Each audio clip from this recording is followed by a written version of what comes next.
Para saudara dan saudari yang Tuhan cintai, selamat pagi dan selamat bertemu lagi dalam renungan harian dari Paroki Santo Petrus dan Paulus Argapura, edisi hari Senin, tanggal 27 Maret 2023, dalam masa Prapaskah yang kelima. Mengawali hari yang baru ini, kita hendak mendengar dan merenungkan sabda Tuhan. Marilah sebelum kita mendengar dan merenungkan sabda Tuhan, kita berdoa. Dalam nama Bapa dan Putra dan Roh Kudus. Amin.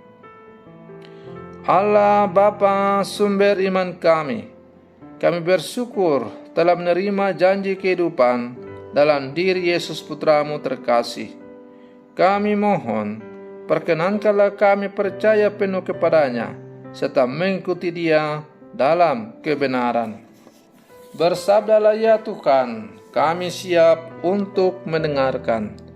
Terpujilah Engkau Bapa, Putra, dan Roh Kudus, kini dan sepanjang segala masa. Amin. Para saudara dan saudari yang Tuhan cintai, sabda Tuhan yang hendak kita dengar dan kita renungkan untuk mengawali hari yang baru ini, hari Senin, dalam masa Prapaskah yang pertama, diambil dari Injil Yohanes pasal 8 ayat 1 sampai 11. Tuhan bersamamu. Inilah Injil suci menurut Yohanes.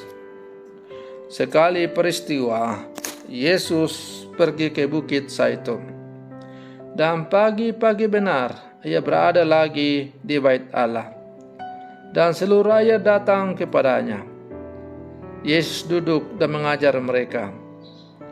Maka ahli-ahli Taurat dan orang-orang Farisi membawa kepada Yesus seorang perempuan yang kedapatan berbuat zina. Mereka menempatkan perempuan itu di tengah-tengah, lalu berkata kepada Yesus, "Rabi, perempuan ini tertangkap basah ketika ia sedang berbuat zina. Musa dalam hukum Taurat memerintahkan kita untuk melempari dengan batu perempuan-perempuan yang demikian. Apakah pendapatmu tentang hal ini?" Mereka mengatakan hal itu untuk mencoba Dia, supaya mereka memperoleh sesuatu untuk menyalahkan Dia. Tetapi Yesus membungkuk lalu menulis di tanah dengan jarinya. Dan ketika mereka terus-menerus bertanya kepadanya, Ia pun bangkit berdiri lalu berkata kepada mereka, "Barang siapa di antara kamu tidak berdosa, hendaklah yang pertama melemparkan batu kepada perempuan itu." Lalu Yesus membungkuk pula dan menulis di tanah. Tetapi setelah mendengar perkataan itu, pergilah mereka seorang demi seorang, mulai dari yang tertua. Akhirnya tinggallah Yesus seorang diri dengan perempuan itu yang tetap di tempatnya. Lalu Yesus bangkit berdiri dan berkata kepadanya, "Hai perempuan, di manakah mereka? Tidak adakah seorang yang menghukum engkau?" Jawabnya, "Tidak ada Tuhan." Lalu kata Yesus, "Aku pun tidak menghukum engkau. Pergilah dan jangan berbuat dosa lagi mulai dari sekarang." Demikianlah sabda Tuhan.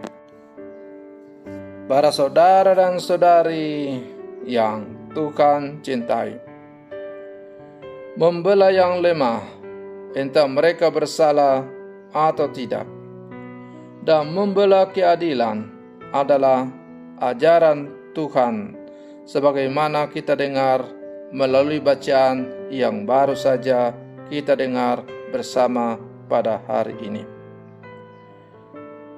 Bahwa dalam menjalani kehidupan ini, kita diajak sebagai orang yang percaya kepada Tuhan agar kita sungguh-sungguh selalu membela yang lemah dan mengutamakan keadilan.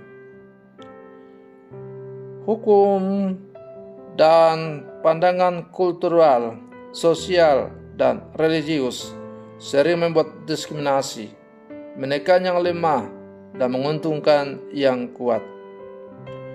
Dalam budaya patriarkat, perempuan diposisikan pada tempat yang kedua dan terbelakang, bahkan dianggap sebagai bagian dari harta milik.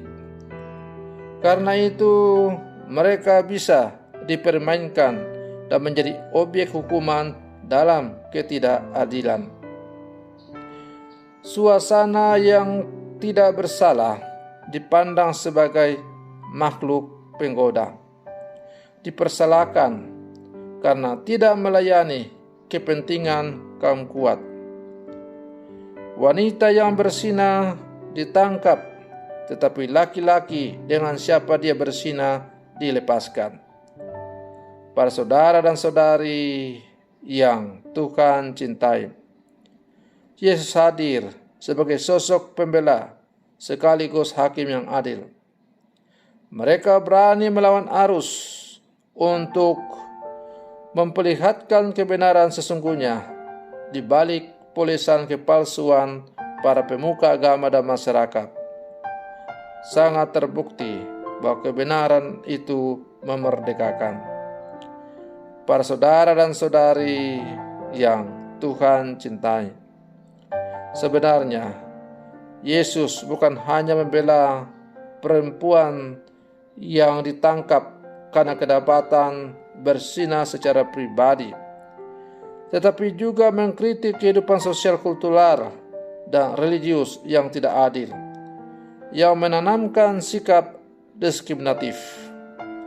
Maka sebagai orang-orang yang percaya, murid-murid Yesus yang hidup sama sekarang, kita diajak untuk berani menyingkap kepalsuan hidup keagamaan di balik wajah manis dan cantik kaum munafik dan pemimpin oportunis yang diskriminatif. Sebelum menghakimi orang lain, mari kita bercermin diri terlebih dahulu agar kebenaran yang kita perjuangkan sungguh-sungguh memerdekakan diri kita sendiri dan orang lain.